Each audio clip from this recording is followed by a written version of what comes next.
अभिवादन स्वीकार कीजिए ब्रजेश मिश्रा का। और आप देखना शुरू कर चुके हैं द डिबेट। बहनों भाइयों, उत्तर प्रदेश में मुख्यमंत्री के पद पर योगी आदित्यनाथ ने लगातार दूसरी बार शपथ ली है और योगी आदित्यनाथ की सरकार की उत्तर प्रदेश में धमाकेदार वापसी हुई है। आज मंत्रिपरिषद का गठन हुआ, शपथ समारोह था।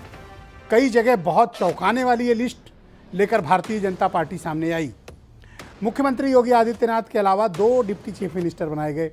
पिछली बार भी 2 थे, लेकिन रिपीट केशव मौर्य को किया गया और ब्राह्मण चेहरे के तौर पर दिनेश शर्मा को रिप्लेस करके ब्रजेश पाठक की धमाकेदार एंट्री एलीट क्लब में हुई है, जिसका नाम DCM क्लब है। इसके अलावा 16 कैबिनेट मिनिस्टर और 34 राज्य मंत्री और स्वतंत्र प्रभार सम्मिलित हैं, उन्हें बनाया गया है और दिग्गजों के नाम काट दिए गए हैं। यह सूची बीजेपी की बहुत रिवोल्यूशनरी है और बहुत हद तक चौंकाने वाली है, जहां काफ़ी बड़े बड़े दिग्गज नाम ड्रॉप कर दिए गए।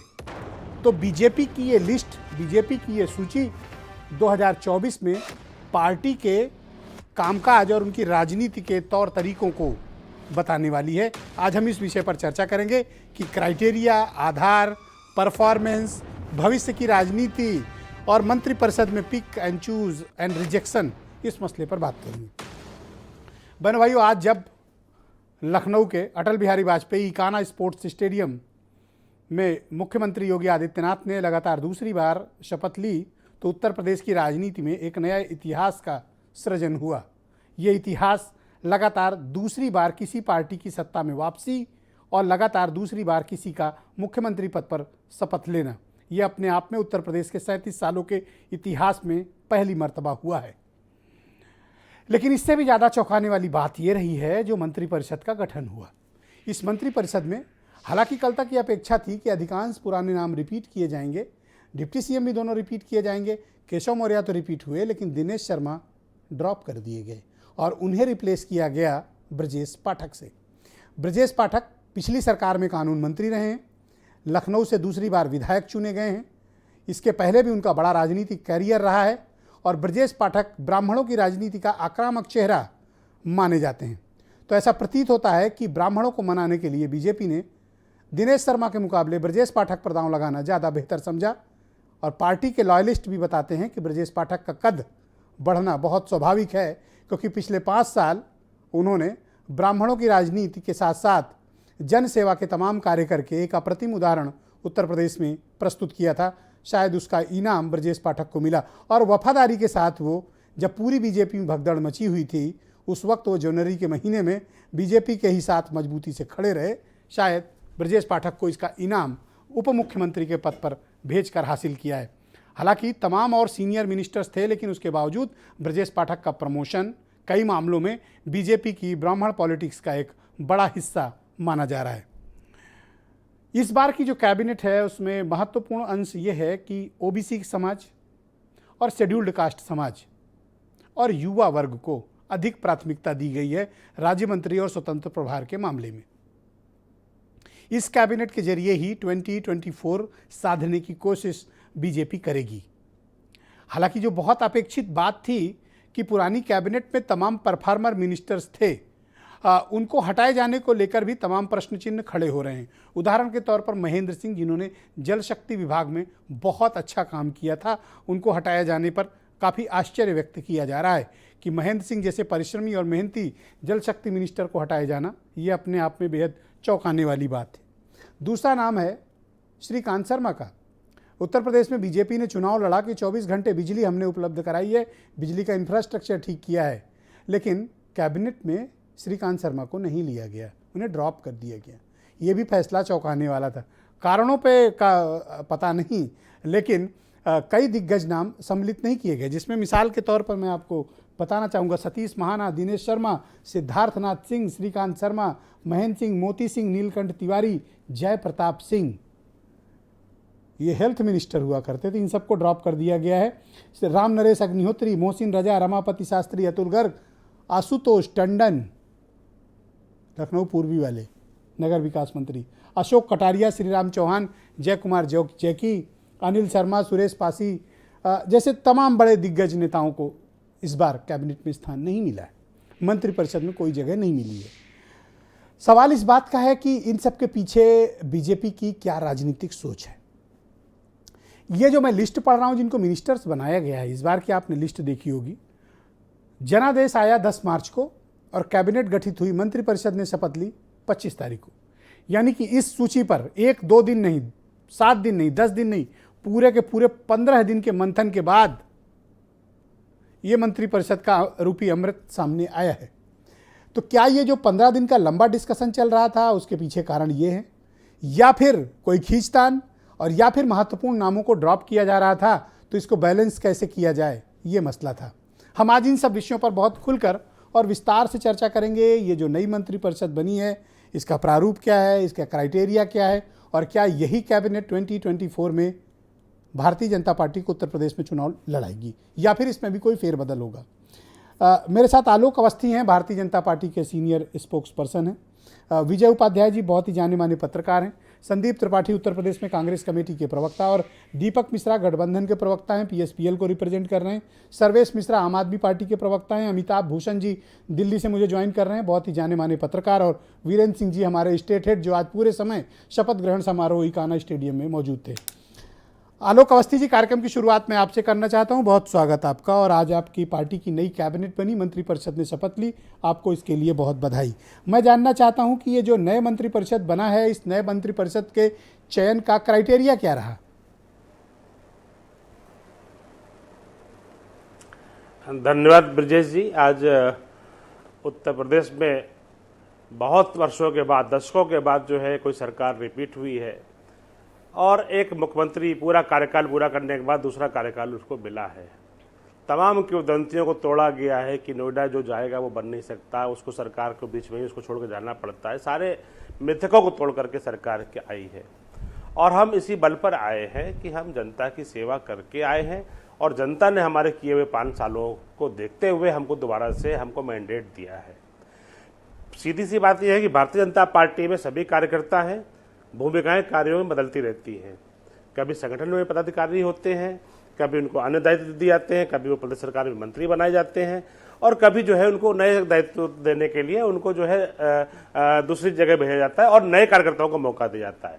तो ये मंत्रिमंडल जो है एक सर्व समावेशी मंत्रिमंडल है। सभी वर्गों को अधिकतर इसमें स्थान मिला है, सभी क्षेत्रों को लगभग स्थान मिला है, और एक कलेक्टिव रिस्पॉन्सिबिलिटी के साथ कि हम गरीब कल्याण की जो योजनाएं प्रधानमंत्री मोदी जी ने जो शुरू करी हैं उसको हम अंतिम छोर तक ले जाएंगे। जो काम बचे रह गए तो उसको पूरा करेंगे, और जो हर घर नल पहुंचाने की जो योजना है 2024 तक, हम हर घर नल और हर बेघर को घर देने की बात जो हमने करी है उसको हम पूरा करेंगे। मुझे लगता है कि इसको ध्यान आकृष्ट करना चाहूंगा। किसी के पर काटे नहीं गए, किसी के पर बढ़ाए नहीं गए। जी, मैं पर या कद की बात ही नहीं कर रहा, मैं तो सिर्फ ये कह रहा हूं कि दिनेश शर्मा को ड्रॉप कर दिया गया, महेंद्र सिंह को ड्रॉप कर दिया गया, सिद्धार्थनाथ, जयप्रताप सिंह, सतीश महाना, श्रीकांत शर्मा, वाई? देखिए ब्रजेश जी, पार्टी संगठन और पार्टी के हमारे जो अध्यक्ष होते हैं वो किस कार्यकर्ता को किस समय क्या जिम्मेदारी देनी होती है वो दी जाती है। जब 2017 का मंत्रिमंडल बना था उस समय भी दिनेश शर्मा जी राष्ट्रीय उपाध्यक्ष थे, और उनके नेतृत्व में जो हमारे यहाँ जो सदस्यता हुई थी वो सर्वाधिक सदस्यता का जो रिकॉर्ड बना था उन्हीं के बना था। डिप्टी सीएम बनाए गए, उसके बाद अब उनको नया दायित्व दिया जाएगा। और आप ये देखिए ना, हमारे आज जो हमारे प्रदेश के अध्यक्ष हैं स्वतंत्र देव सिंह, वो सरकार में राज्य मंत्री स्वतंत्र प्रभार थे, उनके नेतृत्व में चुनाव हुआ। आज उनकी नई भूमिका बदली गई। अब आप कहेंगे उनको प्रदेश अध्यक्ष क्यों आपने जो है उनको जो है मंत्री क्यों बना दिया? तो ये भूमिकाएं बदलती रहती हैं। ये तो सवाल मुझे लगता है कि आप चाहते हो कि मैं पूछूं, मैंने तो स्वतंत्र देव का जिक्र ही नहीं किया। देखिए बात यह है कि जो आप पूछना चाह रहे हैं उसका आशय मैं समझ चुका हूं। मैं अगर आपको 1-2 उदाहरण देकर के नहीं कहूंगा तो आप के जो व्यूअर है वो समझ नहीं पाएंगे। भारतीय जनता पार्टी कार्यकर्ताओं तो क्या मैं आलोक जी अब लगे हाथ, चूंकि अब आपने धागे खोल दिए हैं, तो एक बात और बता दो कि क्या बीजेपी को नया प्रदेश अध्यक्ष जल्द मिलने वाला है? मुझे लगता है कि पार्टी में हमारे यहाँ एक पद पे 2 लोग नहीं रहते हैं, तो पार्टी नेतृत्व जब जिसको तय करेगा अब तो कोई ना कोई जरूर नया अध्यक्ष आएगा। लेकिन मेरा एक बार ये भी कहना है कि देखिए हमने कार्यकर्ताओं को भी अपने उसमें लिया है, जो विधायक नहीं भी हैं। 4 ऐसे मंत्री हैं जो विधानसभा या विधान परिषद के सदस्य नहीं हैं। तो पार्टी में सबको मौका मिलता है ब्रजेश जी। ये उस क्या कहते हैं परिवार की पार्टी नहीं है कि सारी पोस्टों पर वही लोग बैठे रहेंगे और वही रिपीट होते रहेंगे, उसके अलावा कोई नहीं मिलेगा। नए कार्यकर्ताओं को भी मौका मिला है, जो बाहर से पार्टी से लोग आए हैं उनको लड़ाया गया, उनको मौका दिया है और यह अवसर सबके लिए उपलब्ध है। हमारे यहाँ किसी एक आदमी का, एक परिवार का एक छत्र राज्य नहीं है, हर कार्यकर्ता की भूमिका बदलती है, उसी रूप में इसको देखना चाहिए।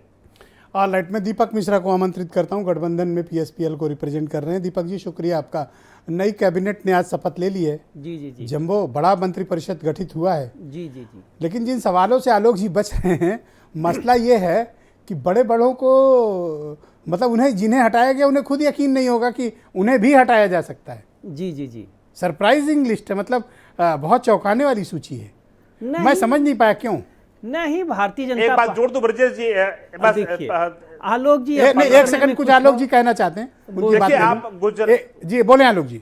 गुजरात, देखिए आपने देखा होगा भारतीय जनता पार्टी ने हमेशा निर्णय ऐसे लिए चौंकाने वाले। आपने को याद होगा कि गुजरात के अंदर पूरा मंत्रिमंडल ही बदल दिया गया था, मुख्यमंत्री समेत। तो ये निर्णय, इस तरह के निर्णय पार्टी लेती रही है और आगे भी भविष्य में लेती रहेगी। भूमिकाएं बदलती रहती हैं, हम लोग सब कार्यकर्ता हैं और उसी मूल भावनाओं में। देखिए, हमारा एक वेद वाक्य है कि देवा न जानती कुतो मनुष्या।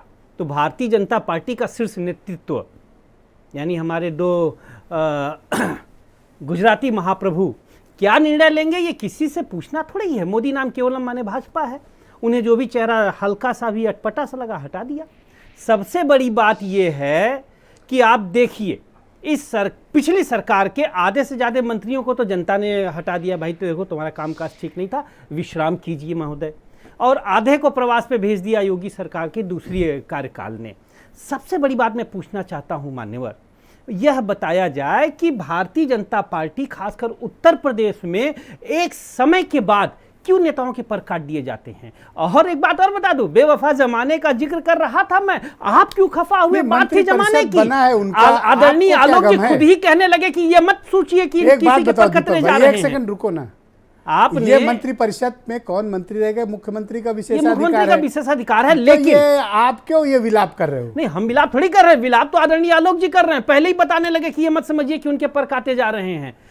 सियासत की अलग जुबान है। अरे वो है क्या? इनकार हो तो इकरार बेचारे डिबेट कर रहे हैं, कई चैनल पे पर और कटा होगा, उन्हें क्या पता कि यहाँ पर नहीं कटा है। भारतीय जनता बोल गए होंगे, आप सब मत पकड़ो, अपनी बात कहो। सीमा के बाद वो किसी का कद बढ़ते हुए नहीं देख सकती। और दूसरी सबसे बड़ी बात यह है, प्रतिबद्ध प्रतिपक्ष के रूप में हम लोगों के जो आरोप थे उसको योगी 2 की कैबिनेट ने स्थापित कर दिया। ये वही मंत्री थे जिन पे भ्रष्टाचार के आरोप लगे थे। संजय सिंह ने जिसके ऊपर आरोप लगाया था, भाई संजय सिंह ने, आज देखिए उनको हटा दिया गया। यानी कि एक सड़ांध थी जिसको इस बार दूर करने की असफल कोशिश की गई। और फिलहाल नई कैबिनेट है, बधाई इस आशंका के साथ। देखिए कि नहीं सुबह पे नजर। एक सेकंड आलोक जी रुकिएगा, आलोक जी लीजिए, आलोक जी पहला राउंड हो जाने दीजिए। आप ही ने कहा ना कि आप ही आलोक जी प्लीज, मैं दोहरा रहा हूं, नहीं सुबह पे नजर है, नहीं सुबह पे नजर है, मगर आह ये भी डर है, ये शहर भी रफ्ता रफ्ता कहीं शाम तक न पहुंचे। ऑलराइट, उत्तर प्रदेश में कांग्रेस एक सीट पाए हो, खाली चुनाव में जीते हो, थैंक यू, उसके बाद बात अरे कोई नहीं, एक सीट, कोई बात नहीं, प्लीज, एक ही नाम बहुत है आपके पास, दूसरा तो नाम आपके यहाँ है ही नहीं कोई। बड़ा और एक सीट पाए हो। आदरणीय मोदी जी के अलावा दूसरा नाम तो आपके यहाँ है ही नहीं, मोदी नाम केवल। ऑलराइट, विजय उपाध्याय जी भी हमें ज्वाइन कर चुके हैं, उत्तर प्रदेश के बहुत ही जाने माने पत्रकार हैं। विजय उपाध्याय जी, ये जो नई मंत्रिपरिषद बनी है, थोड़ा सा इस पर आप रोशनी डालें। और फिर आलोक जी ने कई क्वेरी खुद ही उत्पन्न कर दी है, तो आलोक जी की जिज्ञासा भी शांत करिए कि ये जो नए इंडक्शन और रिमूवल और रिप्लेसमेंट हुए हैं, इसके क्या मायने हैं। भाई मैंने तो एक जर्नलिस्ट के तौर पर ये माना कि ये चौंकाने वाला मंत्रिपरिषद है।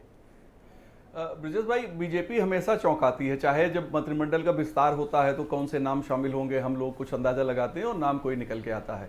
ये जो अच्छा, दिन भर सूत्रों के हवाले से खबर चलती रही, इन सब का नाम चलता रहा 3:45 बजे तक, शपथ के पहले तक इनका आरटीपीसीआर भी करा दिए थे चैनल वाले, और ये बेचारे फोन को तरस गए। जी, दरअसल ये जो मंत्रिमंडल है, मुझे ऐसा लगता है कि इसमें एक कॉम्बिनेशन इन्होंने बनाया है परफॉर्मेंस के लिए। चूंकि देखिए 5 साल बाद एक सरकार रिपीट हुई है और लंबे अरसे बाद रिपीट हुई है, और उत्तर प्रदेश का दुर्भाग्य यही रहा कि सरकारें रिपीट नहीं होती थी तो जो योजनाएं उस सरकार की होती थी अधूरी रह जाती थी। आप देखिए इस सपा सरकार की बहुत सी अधूरी योजनाएं आज भी खड़ी हैं। तो कम से कम जो योगी सरकार की योजनाएं हैं, जैसे इनके एक्सप्रेसवेज हैं, मेडिकल कॉलेजेस हैं, या इंफ्रास्ट्रक्चर के जितने दूसरे काम हैं। वन थिंग, आपने कहा परफॉर्मेंस, तो परफॉर्मेंस में महेंद्र सिंह और श्रीकांत शर्मा ने तो अच्छा काम किया, इनको क्यों हटाया?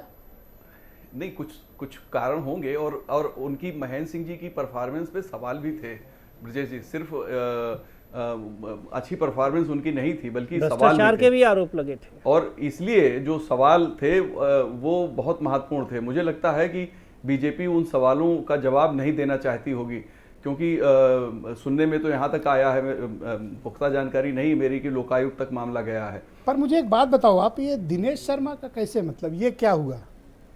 सब लोग, आप भी कह रहे थे, सब चैनलों पे चल रहा दिनेश शर्मा, फिर ये क्या हुआ? देखिए हाउ इट हैपेंड? देखिए जो नया दौर है, इसमें डायनेमिक पर्सनालिटी चाहिए। Okay. दिनेश शर्मा जी बहुत सीधे साधे एक अच्छे व्यक्ति हैं और बहुत ही अच्छे नेता हैं वो, लेकिन वो उनकी पर्सनालिटी डैशिंग नहीं है। उनके मुकाबले ब्रजेश पाठक जो आए हैं, उनकी पर्सनालिटी डैशिंग है। वो कार्यकर्ताओं की भी सुनते हैं। और मैं आपको बता दूं, ब्रजेश पाठक एक ऐसे मंत्री इस सरकार के रहे हैं जिनसे आप आधी रात को कोई मदद ले सकते हैं। मैं मतलब अपनी बात नहीं कर रहा हूं, मैं जनता की बात कर रहा हूं। तो जब कोई मिनिस्टर अगर जनता के लिए अपना फोन और अपने दरवाजे 24/7 खोलेगा, निश्चित तौर पे उसे उसका बेनिफिट मिलेगा। और सबसे बड़ी बात यह है कि ब्रजेश पाठक की अप्रोच हमेशा बिल्कुल सही डायरेक्शन में होती है। चाहे कोरोना में चिट्ठी लिखने की बात हो जो उन्होंने प्रमुख सचिव स्वास्थ्य को लिखी थी, या फिर कोई दूसरा मुद्दा, जब भी ब्रजेश पाठक, अच्छा, और आप देखिए कि हर सरकार में जो सरकारी वकील बनते हैं, हाई कोर्ट का पैनल बनता है, हमेशा विवाद होता रहा, सवाल उठते रहे। इस बार ऐसा कहीं कुछ नहीं हुआ। एक चीज और पॉलिटिकली बताइए, क्या बीजेपी अब एग्रेसिव ब्राह्मण पॉलिटिक्स की तरफ बढ़ रही है अगर उन्होंने दिनेश शर्मा को हटा के ब्रजेश पाठक का विकल्प चुना तो? देखिए, वो एग्रेसिवली ब्राह्मणों के वोट को अपने साथ बनाए रखना चाहती है। वो किसी भी बीजेपी को ये बात समझ में है कि ये वोट बैंक, जो सबसे बड़ा वोट बैंक उत्तर प्रदेश का है, नंबर ऑफ पॉपुलेशन में 1931 की जनगणना के आधार पे 12% से ज्यादा ब्राह्मण्स उत्तर प्रदेश में हैं। इन 12% के बाद दूसरे नंबर पे जाटव समुदाय है। तो ये जो 12% ब्राह्मण हैं, इनको जोड़े रखना, बनाए रखना अपने साथ, चूंकि एक लंबे अरसे से बीजेपी के साथ हैं जी। और इनका स्ट्राइक रेट जीतने का सबसे कम होता है। इनको टिकट ज्यादा मिलता है लेकिन जीतते कम हैं। उसके कई कारण हैं। इन नेताओं में ज्यादा कैपेसिटी भी नहीं है, कैपेबिलिटी भी नहीं है, सामाजिक। एक बात और बताओ कि जो एक्सपेक्टेड था, असीम अरुण जो पहली बार अभी 2 महीने पहले इस्तीफा दिए फिर विधायक बने, उनको स्वतंत्र प्रभार का राज्य मंत्री, और जो बहुत कुछ छोड़कर आए राजेश्वर सिंह ईडी से, उन्हें कुछ नहीं। भाई देखिए ब्रजेश जी, इसमें सबसे बड़ा जो बीजेपी के लिए दांव है वो है जाटव। अनुभव और त्याग के मामले में तो राजेश्वर कहीं भारी है। नहीं, अनुभव त्याग तो इनका ज्यादा बड़ा है। 9 साल इनकी नौकरी बाकी थी असीम अरुण की, और ये डीजीपी। 11 साल तो नौकरी, 12 साल राजेश्वर सिंह की बाकी। ये डीजीपी रहते साहब, बहरहाल। लेकिन अरे तो वो ईडी के डायरेक्टर बनते। नहीं, ये जाटव हैं, ये जाटव दोहरे। ये कहिए ना कि जाति वाला मामला है। जाति वाला भी मामला है। वो दोनों चीजें, तीनों चीजें देखी जाएंगी ना, कि सिर्फ आप अच्छे नेता हैं, अच्छी कैपेबिलिटी है, वो इसके अलावा आपकी कम्युनिटी तो आपसे एड्रेस करेगी ना। लोकतंत्र में जो सबसे बड़ी चीज आके जुड़ गई है कि आप किस बिरादरी के हैं, लोग पूछ लेते हैं। तो देखिए बेबी तो रानी, आप ये कहना चाहोगे कि ओबीसी और शेड्यूल्ड कास्ट, इनको ज्यादा तवज्जो दी गई इस सूची में? हाँ, बिल्कुल तवज्जो देने की कोशिश की गई। और देखिए जिन लोगों को बिना किसी सदन के बनाया गया है मंत्री, चाहे दानिश आजाद अंसारी हो, चाहे दयाशंकर मिश्रा हो, चाहे, अच्छा लगे हाथ ये बता दो कि आलोक अवस्थी के दोस्त ये मोहसिन रजा क्यों, मतलब इनके साथ क्या हो गया? अब ये तो आलोक जी ही बता पाएंगे। अच्छा, ये वही बता पाएंगे, उनके दोस्त हैं तो ज्यादा अच्छा बताएंगे। ऑलराइट, मैं संदीप त्रिपाठी को आमंत्रित करता हूं, उत्तर प्रदेश में कांग्रेस कमेटी के प्रवक्ता हैं। भाई, नई मंत्रिपरिषद बन गई, आपको कोई ऑब्जेक्शन? नहीं, हमें क्यों ऑब्जेक्शन होगा, लेकिन अभी जहाँ से शुरुआत हुई बहस की, आपने एक सवाल पूछा कि मंत्री बनाने का क्राइटेरिया क्या है। हाँ, सही सवाल पूछा जी। गलत तो नहीं था सवाल? नहीं, सवाल बहुत सही था, लेकिन अवस्थी जी ने उस बात को घुमा दिया। इनके यहाँ आज क्राइटेरिया ये रह गया है कि जिसको मंत्री बनना है वो कांग्रेस छोड़ के आया हो, वो बसपा छोड़ के आया हो, वो जो है अपराध में लिप्त हो, वो जो है पंचायत का चुनाव हार जाए, विधायकी न लड़के, एमएससी लड़के, आए उसको जो है दूसरी पार्टी का होगा तो मंत्री बना दिया जाएगा। आज भाजपा के कार्यकर्ताओं की जो मूल कार्यकर्ता हैं उनकी स्थिति बद से बदतर हो गई है। आज आप समझिए कि कोई भी, आप देखिए, ये दुर्भाग्य की बात है कि वो कितनी मेहनत करते हैं बेचारे। आप क्यों इतने फिक्रमंद हैं बीजेपी कार्यकर्ताओं के लिए? है, आप तो कांग्रेस में हो, इनकी चिंता क्यों करते हो इतनी? देखिए, एक कार्यकर्ता जो है, कार्यकर्ता की तकलीफ समझता है। और अवस्थी जी को तो मैं चाहता हूं कि इनको सवर्ण आयोग का अध्यक्ष बनाया जाए। और जिस तरीके से सवर्णों का वोट भाजपा तो लेती है, लेकिन जब प्रतिनिधित्व की बात आती है तो उसमें जो है कंजूसी करती है। तो ये भी जो है इसको भाजपा को देखना पड़ेगा। और मैं तो अवस्थी जी के लिए बड़ी जो है कामना करता हूं कि इनको सवर्ण आयोग क्यों बने और इतना प्रेम मोहब्बत उमड़ी पड़ रही है अवस्थी जी के लिए आपको? इसका ऐसा क्या है कि कांग्रेसियों का प्रेम उमड़ रहा है अवस्थी जी के लिए? कांग्रेसियों का प्रेम नहीं कभी कह रहे हो आयोग का अध्यक्ष बना दो, कभी कह रहे हो मंत्री बना दो, वह इनके लिए इतना प्रेम क्यों आपके मन में? देखिए, मैं आज था संयोग से, मैं डिबेट में वहाँ पे आमंत्रित था। मैं ये देख रहा था जितिन प्रसाद जी आए, फिर जो है राकेश सचान जी आए, मतलब उधर से बीएसपी वाले हमारे पाठक जी को तो उप मुख्यमंत्री बना दिया गया। शर्मा जी कैडर के आदमी। अरे राकेश सचान तो 1.5 महीने पहले आप ही के यहाँ थे। वही तो कह रहे हैं, वही तो हमने कहा क्या हमारे यहाँ से आया हुआ व्यक्ति मंत्री बनेगा और भाजपा से जो रहेगा वो सिर्फ दरी बिछाएगा। हमारे जैसे लोग कांग्रेस से छोड़ के जब भाजपा में जाएंगे तो हमको पानी पिलाएंगे, हमारे लिए दरी बिछाएंगे, हमारे नाश्ते पानी की व्यवस्था करेंगे। आज भाजपा कार्यकर्ताओं की जब दुर्गति में देखता हूं तो मुझसे देखा नहीं जाता है। और ये कहते हैं कि देखो, रोने मत लगना प्लीज, रोना। 2% की वोट बैंक वाली पार्टी जो है दरी और उसकी चर्चा तो कर ये रही भी है। नहीं रुमाल निकाल के देने का मन कर रहा 2% की है। पार्टी, एक एक करके 1 बाय 1 प्लीज, 2% और 2 सीटें। Please 1 by 1। और सबसे छोटा बयानबाजी हूं। इतनी बड़ी एक सेकंड रुकिए प्लीज है। प्लीज। ऑलराइट, मैं सर्वेश मिश्रा को आमंत्रित करता हूं। आम आदमी पार्टी के प्रवक्ता हैं, दिल्ली से मेरे साथ जुड़े हुए हैं। भाई सर्वेश जी, आज नए मंत्रिपरिषद ने शपथ ली। हम आज ये चर्चा कर रहे हैं कि जो हटाए गए हैं कारण क्या है और जो बनाए गए हैं उनमें क्राइटेरिया क्या है। आपकी कोई आपत्ति है? देखिए, पहली बात तो मैं उत्तर प्रदेश की जनता को एक बधाई देना चाहूंगा कि जिन जिन मंत्रियों के खिलाफ संजय सिंह जी ने आवाज उठाई, आज उनको उत्तर प्रदेश के कैबिनेट में जिम्मेदारी दी। चाहे आप स्वास्थ्य की बात करें, बिजली की बात करें, जल शक्ति मंत्री की बात करें, इसका मतलब ये पूरी तरीके से आज के मंत्रिपरिषद से ये तय हो गया है कि कहीं ना कहीं से भ्रष्टाचार बहुत बड़े लेवल पर व्याप्त है। और उत्तर प्रदेश की सरकार में जो नया भी मंत्रिमंडल बना है, इसमें कहीं ना कहीं से मैं काम से ज्यादा कमाई को एक जरिया मानता हूं कि इस तरीके से मंत्रिमंडल का गठन हुआ है। अभी आप ये भी समझ जाइए कि 5 सालों में उत्तर प्रदेश की सरकार अभी भी आज मंत्रिपरिषद का गठन था, सरकार शपथ लेने जा रही थी, तो आज भी मुख्यमंत्री के काम नहीं गिनाए जा रहे हैं। मुख्यमंत्री बुलडोजर वाले हैं तो जेसीबी वाले हैं, ये गिनाया जा रहा है। तो कहीं ना कहीं से ये देखने को मिल रहा है कि उत्तर प्रदेश की सरकार 5 सालों में कुछ काम किए नहीं है और मंत्रिपरिषद आज भी काम को नहीं कमाई को देख कर दिया जा रहा है। तो कहीं ना पर अभी तो विभाग नहीं बटा, तो अभी कमाई की बात कहां से आ गई? आप देखिए, जो मंत्री बिजली बदल दिया आपने, स्वास्थ्य, अगर आपके मंत्री अच्छे काम कर रहे होते तो आपको नौबत ही नहीं आती। आप जल शक्ति मंत्रालय में कितना बड़ा भ्रष्टाचार था जिसको संजय सिंह जी ने उठाया। आज देखिए, उनको नहीं देना पड़ा, मजबूरी थी, क्योंकि लोकायुक्त ने ऑलरेडी 2 बार नोटिस भेज रखा था। और ये आने वाले समय में आम आदमी पार्टी अभी भी मजबूती से हम भ्रष्टाचार के हर एक मुद्दों को उठाएंगे और मंत्री का दायरा काम होना चाहिए, कमाई नहीं। और हम कमाई के खिलाफ बोले, अगर आप काम करेंगे तो हम आपकी तारीफ करेंगे। शुक्रिया आपका सर्वेश जी। मैं नेक्स्ट राउंड में आपको बाकी समय दूंगा अपनी बात रखने के लिए। अब दिल्ली चलते हैं, मेरे साथ वहाँ के स्टूडियो से इस वक्त अमिताभ भूषण जी जुड़ चुके हैं, वरिष्ठ पत्रकार हैं। अमिताभ जी, स्वागत आपका। अब आप मुझे बताइए, जो नई मंत्रिपरिषद बनी है उसके बारे में अमिताभ भूषण क्या ओपिनियन रखते हैं?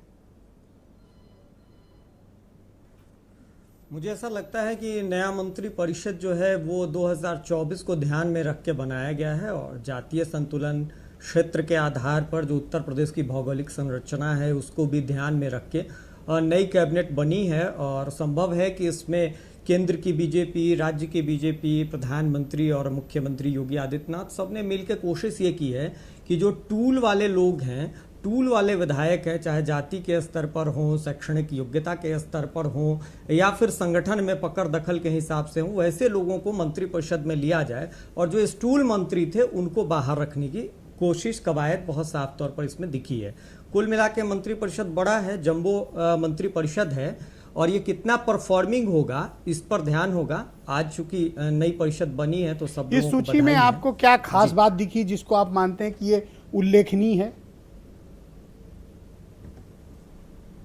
देखिए, एक तो मुझे ये लगा है कि नए लोगों की टीम बनाने की कोशिश हुई है, जिनकी आयु कम है, पूर्ववर्ती जो मंत्रिपरिषद रहा है उससे अगर हम देखें तो वैसे लोगों को लेने की कोशिश हुई है। दूसरा, ऐसे लोग जो अपने अपने क्षेत्र में जिन्होंने पहले से काम किया है वैसे भी कुछ लोगों को, टेक्नोक्रेट विधायकों को शामिल करने की कोशिश हुई है, जो पूर्व ब्यूरोक्रेट हैं उनको जवाबदेही दी गई है। तो ये सारी तैयारी जो है वो मुझे लगता है कि ये 24 के लिहाज से, और साथ ही साथ उन जातियों को भी तरजीह दी गई है। जैसे जाट मतों को लेकर बहुत सारी बातचीत हुई थी, हम सब ने बहुत सारा विश्लेषण किया था, तो उनकी तरफ से जो रुझान बीजेपी के पक्ष में रहा उससे नया आशा का संचार बीजेपी में हुआ, और बदले में बीजेपी ने इस मंत्री परिषद में उनका ध्यान रखा है। ब्राह्मण वोट को साधने के लिए जो कुछ बीजेपी कर सकती थी उसका भी ध्यान इस मंत्री परिषद में रखा गया है। और मुझे लगता है कि डिप्टी सीएम के स्तर पर भी जो परिवर्तन है वो भी बहुत महत्वपूर्ण है। शायद इससे भी हम अंदाजा लगा सकते हैं कि जो बीजेपी के कार्यकर्ताओं का आरोप पिछली सरकार पर था कि उनकी बात नहीं सुनी जाती थी, इस बार शायद वो स्थिति नहीं होगी। कम से कम केशव मौर्य जी के साथ साथ दूसरे मंत्री भी, पाठक जी भी ऐसे होंगे जिन तक कार्यकर्ता कम से कम पहुंच पाए, काम हो ना हो, कम से कम उनकी बात सुनी जाएगी। जी। तो इस नई कैबिनेट के समक्ष क्या आप चुनौतियां पाते हैं, जो पहली चुनौती होगी इस पूरे कैबिनेट के समक्ष, जिसे उसे तत्काल हैंडल करना है? देखिए, इस कैबिनेट के सामने जो सबसे बड़ी चुनौती होगी वो मुझे लगता है कि बजटीय चुनौती आने वाली है।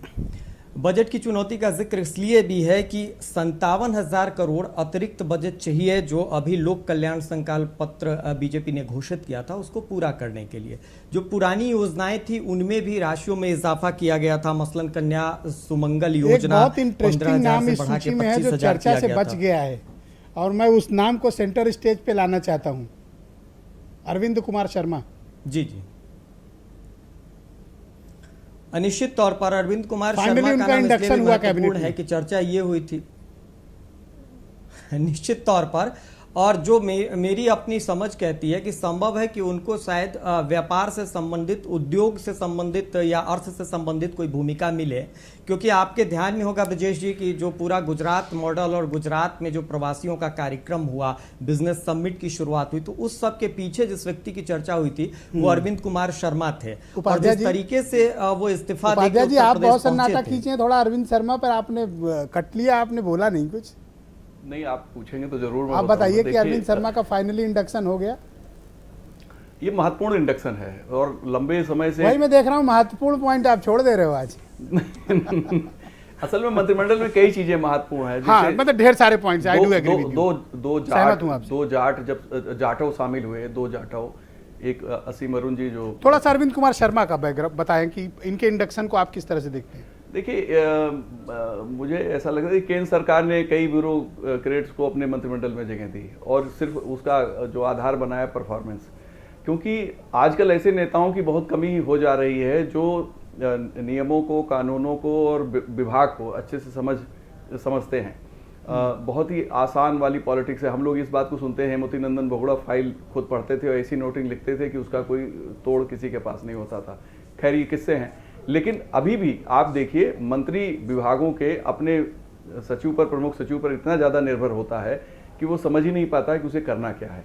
तो ये जो समस्या है, ये सारे राजनीतिक ब्यूरोक्रेटिक क्राइटेरिया है, तो why not Rajeshwar Singh? 56,000 vote से जीते हैं, सबसे ज़्यादा वोट से। सर, जीते तो श्रीकांत शर्मा 1 लाख से ज़्यादा वोट से हैं और कोई 2 लाख वोट से ज़्यादा जीता है। तो अगर वोटों का क्राइटेरिया लिया जाए, देखिए क्षत्रिय समुदाय से राजेश्वर जी हैं, आप देखिए मैंकेश्वर और दिनेश सिंह रायबरेली और अमेठी से बन गए, तो मुझे लगता है, और खुद क्षत्रिय समुदाय से दयाशंकर आ गए जो पहले उनकी पत्नी सरोजनी नगर को रिप्रेजेंट करती थी। तो भाई क्षत्रिय समाज से आपने महेंद्र सिंह को हटाया, मोती सिंह को हटाया, जय प्रताप सिंह को हटाया, इनको तो हटाया ही ना आपने। तो एडजस्ट भी तो किया, तीन हटे और 3 जुड़े, मैंकेश्वर जुड़ गए, दिनेश सिंह जुड़ गए, दयाशंकर जुड़ गए। तो ये तीनों तो उसमें है ना, राज्य मंत्री कोई स्वतंत्र प्रभार है, मजबूत वाले में तो नहीं रखा ना आपने। मुख्यमंत्री जी है ना स्वयं।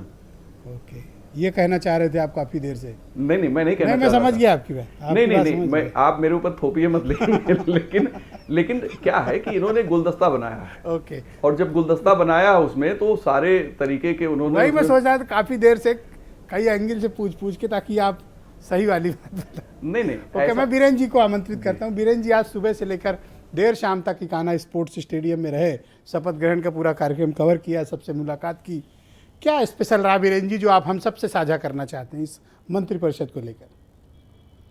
देखिए, मंत्रिपरिषद की खासियत ये रही कि जो पिछली योगी की सरकार है उसमें आज जो 52 मंत्री बने हैं उसमें 36 लोग नए हैं।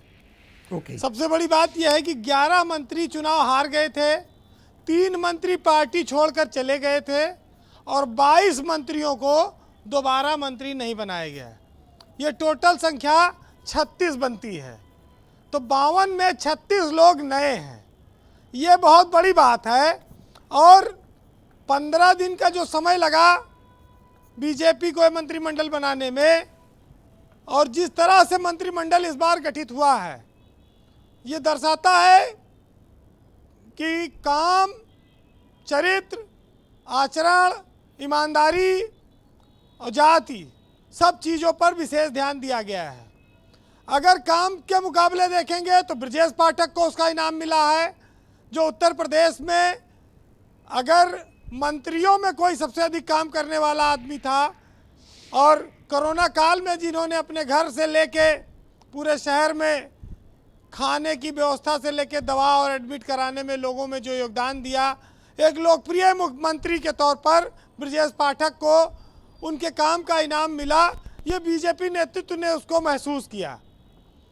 दिनेश शर्मा हट गए हैं लेकिन संभावनाएं नहीं खत्म हुई हैं। सतीश महाना जीते थे और वो मंत्री नहीं बन पाए। सुरेश खन्ना बन गए, अब वो कैसे बन गए?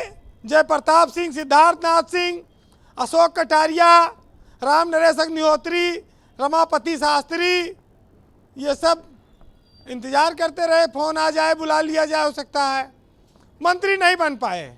22 लोग ऐसे हैं। अब क्या सब पर भ्रष्टाचार के आरोप थे या कोई और क्राइटेरिया है?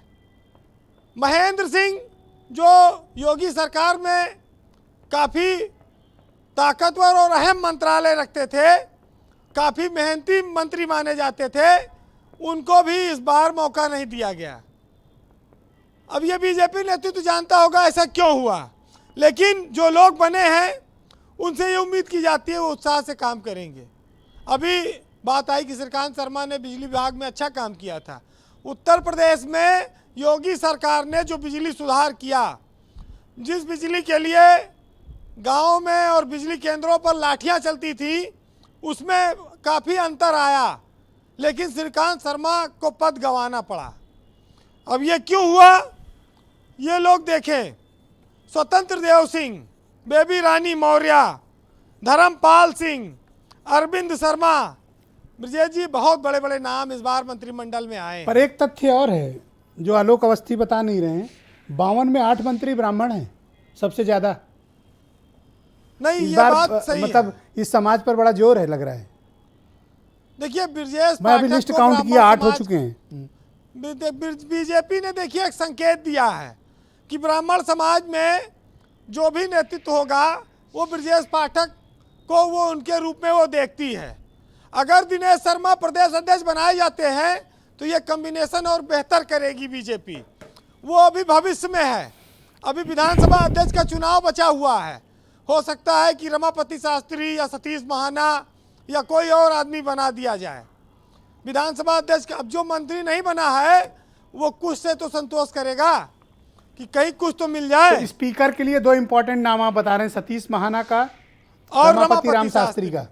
जी, रमापति शास्त्री ओके, रमापति जो गोंडा से मंत्री थे, करेक्ट करेक्ट, उनको समाज प्रोटेम कल्याण स्पीकर वाले। इस समय बनाया गया है। ओके, क्योंकि बेबी रानी मौर्य अब मंत्रिमंडल में आ गई हैं, और उसके अलावा पहले ये नाम चला था कि सुरेश खन्ना बनेंगे, सुरेश खन्ना भी मंत्रिमंडल में आ गए। तो अब 2 नाम बड़े प्रमुख बचते हैं जिन पर अब आगे चर्चा होगी। लेकिन सबसे बड़ी बात यह है कि दयालु मिश्रा बिना किसी सदन के, बनारस के हैं, प्रधानमंत्री के संसदीय क्षेत्र के, नीलकंठ तिवारी का पत्ता कट गया। और दयालु मिश्रा दयालु तो है नाम से, लेकिन उनके ऊपर जिसकी दया हुई वो असीम थी, जिसका अंदाजा नहीं लगा सकते। उनके भाग्य का ताला खुल गया, लॉटरी लग गई। इनका नाम तो किसी सूत्र के पास भी नहीं था। हाँ, जेपीएस राठौर, ब्रजेश जी, नरेंद्र कश्यप, ये सब संगठन के लोग थे, ये किसी सदन के सदस्य नहीं थे। लेकिन देखिए इनको तो आई थिंक कि कटारिया को रिप्लेस किया जेपीएस राठौर ने। बिल्कुल ठीक कह सकते हैं। अगर आप देखा जाए तो संगठन से कटारिया आए थे, वो वापस चले गए। आप श्री राम चौहान को कैसे भूल सकते हैं, आशुतोष टंडन जो लखनऊ के। एक बात बताओ बीरेन जी, ये लखनऊ पूरा साफ हो गया, सिर्फ ब्रजेश पाठक एक डिप्टी सीएम, बाकी सारे मिनिस्टर्स या तो हटा दिए गए या रखे नहीं गए। जब कोई बड़े फैसले होते हैं तो उसमें कुछ चीज़ों पर समीक्षा होती है। लखनऊ में एक टाइम में 7 मंत्री बनाया था बीजेपी ने पिछली सरकार में। इस बार राजेश्वर सिंह, जिन्होंने अपने कैरियर का इतना बड़ा बलिदान दिया, 12-14 साल की नौकरी छोड़कर आए, उनको मौका नहीं मिल पाया। उसी सीट से स्वाति सिंह जीती थी, उनको मंत्री बनाया गया था। चूंकि दयाशंकर को मंत्री बना दिया गया तो उसकी भरपाई स्वाति सिंह के परिवार की तो हो गई, लेकिन राजेश्वर सिंह के साथ अन्याय हो गया। अब भविष्य में अभी संभावनाएं रहेंगी, हो सकता है कि कुछ आगे बने। लेकिन आज जो मंत्रिमंडल बना ब्रजेश जी, ये कोई उम्मीद नहीं करता था। बीजेपी ने इतना तगड़ा फैसला, इतना सशक्त फैसला लिया, बड़ी बड़ी लॉबिंग हार गई। बहुत सारी जगहों पर तालियां बजाई जा रही हैं कि हमें ना मिला तो कोई बात नहीं, उनको नहीं मिला। अच्छा, मतलब प्रसन्नताप फैक्टर भी है। हाँ, ये भी है। तमाम तभी सारे मैं लोग बार ऐसे बार हैं। पूछूं, उपाध्याय जी जवाब ही नहीं दे रहे थे, लेकिन कि प्रसन्नताप वाला फैक्टर रह गया था। लेकिन बीजेपी का अनुशासन ऐसा है ब्रजेश जी कि क्या खूब मजबूरी है गमले में लगे पेड़ों की, हरा भी रहना है और बढ़ना भी नहीं है। वाह, तो यह विचित्रता, बहुत ही मौजूद शेर है आपका, बहुत ही मौजूद शेर। ये विचित्रता आप देखिए, संयोग है कि आप मंत्री पद पर नहीं रहेंगे, लेकिन सरकार है, आपको पार्टी में रहना पड़ेगा। पार्टी जब जहां इस्तेमाल चाहेगी आपका करेगी। जी, 5 साल आपने मौज काटी। विरासत के नाम पर नरेश अग्रवाल के बेटे नितिन अग्रवाल को मौका मिला है, मंत्री पद मिला है। इसके अलावा राजनाथ सिंह के पुत्र पंकज सिंह की भी चर्चा थी, लेकिन वो इस बार भी मंत्री पद नहीं पा पाए। बहुत सारी चीजें ऐसी रहीं। जी, आप स्वतंत्र देव सिंह जैसा प्रदेश अध्यक्ष आप देखते हैं, जिसने रात दिन मेहनत करके बीजेपी को प्रचंड बहुमत नो दिलाया। Doubt he is very successful. सरलता से रहते हैं, लो प्रोफाइल में रहते हैं। उनको भी डिप्टी सीएम की उम्मीद थी, लेकिन कैबिनेट मंत्री बनाया गया है। हो सकता है उनका ओहदा और मजबूत किया जाए, उनको बड़ा विभाग देके। बेबी रानी मौर्य राज्यपाल का पद छोड़कर आई थी। अपनी नौकरी का बलिदान अरविंद शर्मा ने भी दिया था, प्रधानमंत्री का आशीर्वाद था, संगठन में भी आ गए थे। 1 साल लग गया लेकिन उनको मंत्री बनने में। अरविंद शर्मा जैसे लोग जो प्रशासनिक अनुभव रखते हैं, उम्मीद की जाए कि वो इस सरकार में बेहतर योगदान देंगे। लेकिन एक चीज ये जरूर है ब्रजेश जी कि बीजेपी ने ये साफ कर दिया है कि विरासत से तय नहीं होंगे सियासत के फैसले। उड़ान तय करेगी कि आसमान किसका है। यहाँ विरासत नहीं चलेगी, यहाँ काम चलेगा। जी बीरेन जी, कहा गया कि भाई जंग में तो कत्ल सिपाही होंगे, लेकिन सुरखरू जिले इलाही होंगे। तो कोई मर गए, कोई कट गए, कोई निपटा दिए गए, कहीं एक विकेट गिर गया, लेकिन जिले इलाही कायम है, वो अपने पद पर। और वो जानते हैं कि हक की लड़ाई सबको दुनिया में तनहा लड़नी पड़ी है, सैलाब तो जीतने के बाद आया है। वाह, तो जो भी आज शीर्ष पर है, ये उसके जीवन की सच्चाई है। बहरहाल जी, एक साहित्यकार ने लिखा है, जी। आज जीत का दिन है, बीजेपी के लिए इतिहास का दिन है। प्रधानमंत्री आए, एक इतिहास गवाह बना आज जिकाना स्टेडियम, 50,000 लाखों लोग इस शपथ ग्रहण को आए, तो स्वागत तो स्वाभाविक है, बनता है। पहली कैबिनेट थी, औपचारिक बैठक भी हो गई है, शायद कोई बड़ा ऐलान भी हो जाए, लेकिन आज के शपथ ग्रहण पर ये कहूँगा मैं कि ऐ बादल तू मनमानी कर और सूरज आज तू नादानी कर, और देख जीत कर आए हैं अपने नेताजी, ऐ चंदा तू उनकी अगवानी कर। बहुत बहुत शुक्रिया आपका वीरेंद्र जी, बहुत बहुत धन्यवाद। बहनों भाइयों, कू ऐप पर हमने आज के इस डिबेट को लेकर एक प्रश्न पूछा कि योगी सरकार की दूसरी पारी शुरू हो चुकी है, नई सरकार की प्राथमिकताएं क्या होनी चाहिए। तो संजू लिखते हैं कि योगी मोदी की तरह उनके विधायकों को भी काम करना चाहिए। समीर पाठक लिखते हैं कि भ्रष्टाचार पर जीरो टॉलरेंस और घोषणा पत्र पर काम करना ही प्राथमिकता होनी चाहिए। तो छवि लिखती हैं कि स्वास्थ्य सेवाओं को बेहतर करने पर जोर दिया जाना चाहिए। आलोक अवस्थी, भारतीय जनता पार्टी के सीनियर स्पोक्स पर्सन। आलोक जी, अब इस सरकार के समक्ष आप पहली किन चुनौतियों से मुकाबिल होंगे? देखिए, हमने अपना संकल्प पत्र पेश किया है, हम उसके आधार पर काम करेंगे। ये हमारी जो है स्क्रिप्ट है, पहले से लिखी जा चुकी है। दूसरी बात मैं ये कहना चाहता हूँ वीरेंद्र ब्रजेश जी, आज सरकार का गठन हुआ है। हमारे जो साथी प्रवक्ता बैठे अन्य पार्टियों के, राजनीतिक आरोप आपने बहुत सारे लगाए चुनावों में और आपके ऊपर जनता ने भरोसा नहीं किया।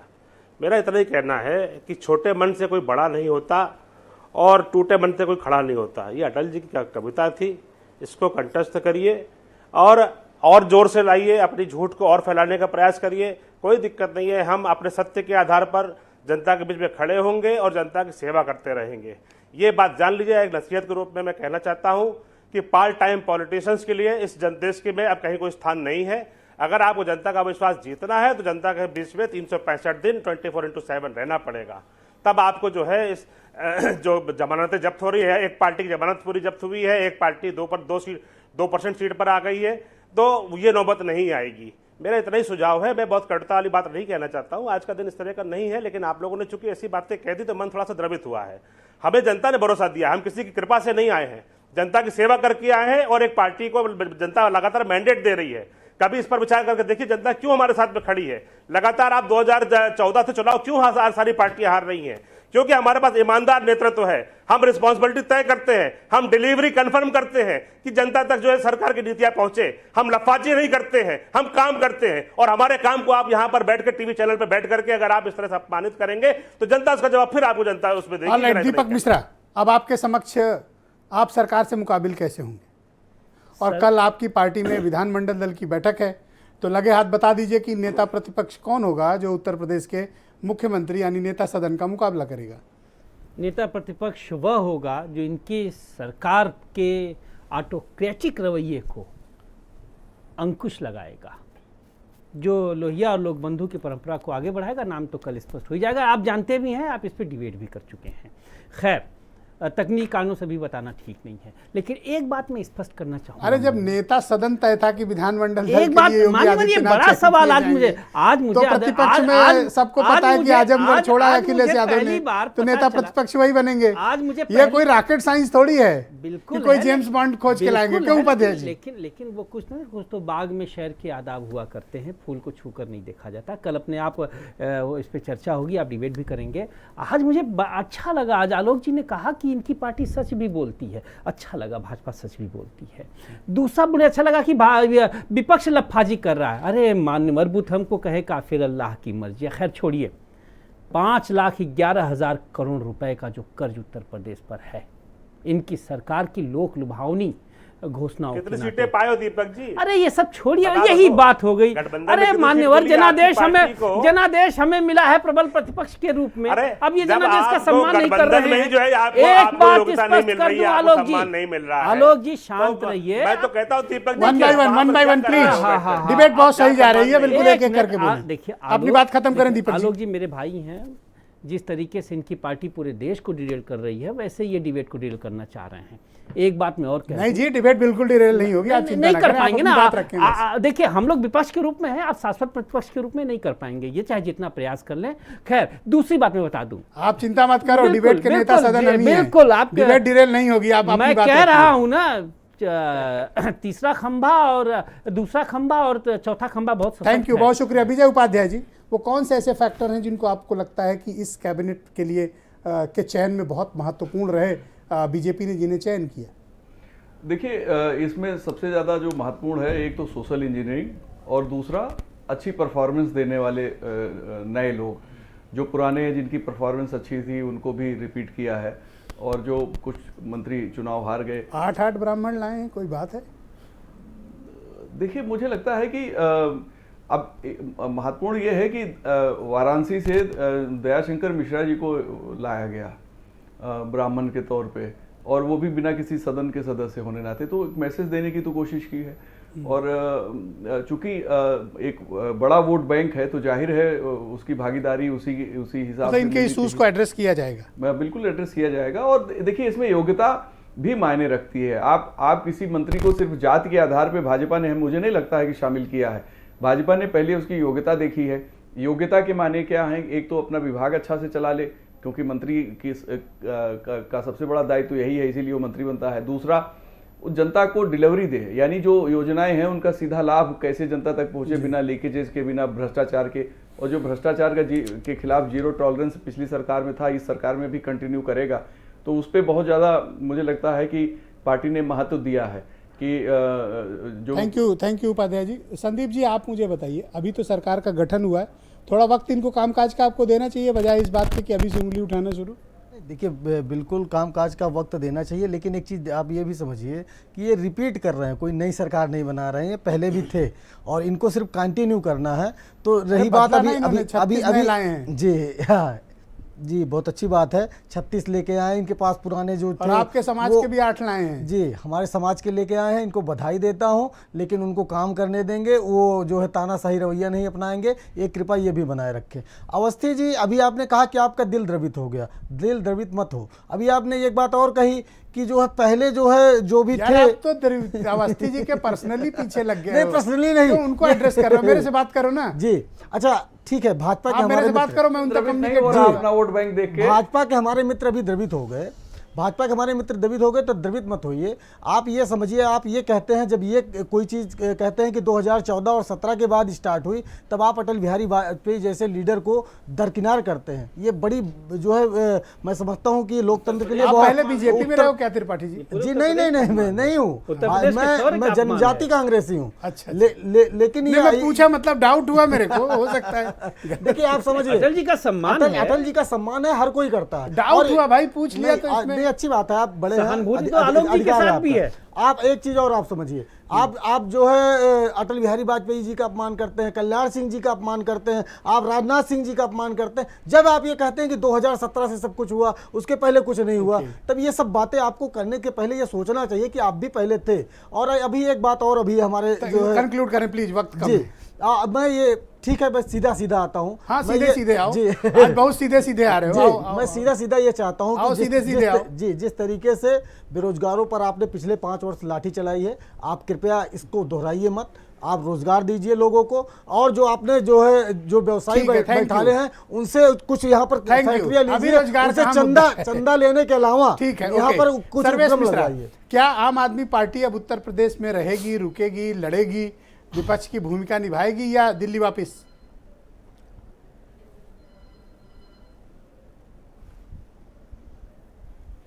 आप देखिए, 2 सरकारों का फर्क समझिए। एक प्रदेश में भारतीय जनता पार्टी ने सरकार बनाई और एक प्रदेश में पंजाब में आम आदमी पार्टी ने। हम सरकार बनते ही ये बात करने लगे कि 35,000 को रेगुलराइज कर दो, 25,000 नहीं भर। भाई साहब, उसको पहले 36,000 कांग्रेस ने घोषणा की थी, लेकिन उत्तर प्रदेश की सरकार बनी तो एक कश्मीर फाइल्स दिखा रहे हैं, एक चर्चा सा विवेक अग्निहोत्री उसकी कश्मीर फाइल पे चर्चा करवा रहे हैं। तो सरकारों के मूल फर्क है, ये सरकार का कंटिन्यूएशन है, नई सरकार का बनना नहीं है। तो भारतीय जनता पार्टी उत्तर प्रदेश में जो इनकी एक घटिया राजनीति चल रही थी, उसी को कंटिन्यू करेंगे। ये कार्य की राजनीति नहीं करेंगे, कमाई की राजनीति करेंगे। तो इनके खिलाफ आम आदमी पार्टी तो बोलना पड़ेगा, संजय सिंह तो बोलना पड़ेगा। आप उत्तर प्रदेश में टिकेंगे, रुकेंगे, लड़ेंगे, या वापस दिल्ली लौटेंगे? अब आम आदमी पार्टी उत्तर प्रदेश की धरती पर मजबूती से रहेगी, एक मजबूत विपक्ष की भूमिका में रहेंगे। और आने वाले समय में आम आदमी पार्टी की आप आगे की जो हमारे क्रियाकलाप है, कुछ दिनों में आप सभी के सामने होंगे किस तरीके से हम उत्तर प्रदेश में आ रहे हैं। प्रदेश अध्यक्ष बन के आए और लड़े यहाँ पे, आप दिल्ली से बैठ के थोड़ी नहीं लड़ेंगे। देखिए, आम आदमी पार्टी हमेशा, आम आदमी पार्टी उत्तर प्रदेश में रही, आम आदमी पार्टी के इतने मजबूत चेहरे संजय सिंह जी आप देख रहे हैं, आप देखिए, आप जल मंत्रालय का भ्रष्टाचार देखिए, शिक्षा का भ्रष्टाचार देखिए। Thank you Amitabh Bhushan ji. अमिताभ भूषण जी, आप मुझे बताओ कि सरकार के सामने इमीडिएट चैलेंजेस क्या होंगे? ये जो नई कैबिनेट गठित हुई है, अब जो हट गए उनको भूलते हैं, अब जो सामने है उनको ये बताने की कोशिश कि चैलेंजेस क्या हैं जिन्हें तत्काल हैंडल करना है। जी, मुझे लगता है कि 2-3 स्तर पर इस सरकार को काम करना पड़ेगा। वो इनके सामने एक बड़ा मसला है। पहला तो ये है कि जो इनका लोक कल्याण संकल्प पत्र है वो अक्षरशः लागू हो, उसके लिए 57,000 करोड़ अतिरिक्त बजट की इनको जरूरत होगी। तो जो स्थिति पंजाब में आम आदमी पार्टी की हुई कि केंद्र से हमको राशि चाहिए, उस तरीके की कोई परिस्थिति इनके सामने ना आए, उसकी व्यवस्था कैसे करते हैं, एक तो उस पर इस सरकार को सोचना होगा, बढ़ना होगा। दूसरा, आवारा मवेशियों की जो बड़ी समस्या है उसका समाधान कैसे हो, उस दिशा में सरकार को काम करना पड़ेगा। तीसरा, रोजगार के मामले में हालिया जो आंकड़े आए हैं सेंटर फॉर इंडियन इकोनॉमी की, उसमें ये बताया गया कि 14% बेरोजगारी दर में इजाफा हुआ है। तो उसको कैसे कम करें और पहले से जो बेरोजगार हैं उनके लिए नए रोजगार के अवसर कैसे सृजित हो, इस पर सरकार को काम करना पड़ेगा। पूर्व सरकार के गन्ना मंत्री चुनाव हार गए थे, तो गन्ना किसानों का जो समर्थन मूल्य है वो न्याय संगत निर्धारित हो और समयबद्ध उसका भुगतान हो जाए, वो व्यवस्था सरकार कैसे बनाती है, उस दिशा में कैसे बढ़ेगी, वो भी देखना होगा। पिछली सरकार पर बीजेपी और संघ परिवार के जितने लोग थे उन सब का आरोप था कि नौकरशाही हावी है, आम लोग भी बहुत हद तक ये मानते थे, तो वो कितना कम हो पाता है, वो भी एक महत्वपूर्ण इस सरकार के लिए। बहुत बहुत शुक्रिया आपका, बहुत बहुत धन्यवाद। तमाम मसलों पर संगठन से लेकर के बहुत बहुत शुक्रिया। और मैं बाकी मेहमानों को भी बहुत धन्यवाद प्रकट करता हूं कि आप सब ने अपने अपने महत्वपूर्ण विचार आज की परिचर्चा में प्रस्तुत किए। मैं शुक्रिया अदा करता हूं आप सभी का। और बहन भाइयों, आप सबका भी बहुत बहुत धन्यवाद इस कार्यक्रम को देखने का। और अब आज से उत्तर प्रदेश में चुनाव का अंतिम समापन हो चुका है। चुनाव हो गया, बीजेपी जीती, सरकार का गठन, अब आज से सरकार ने काम करना शुरू किया। बहुत शुक्रिया, धन्यवाद, नमस्कार।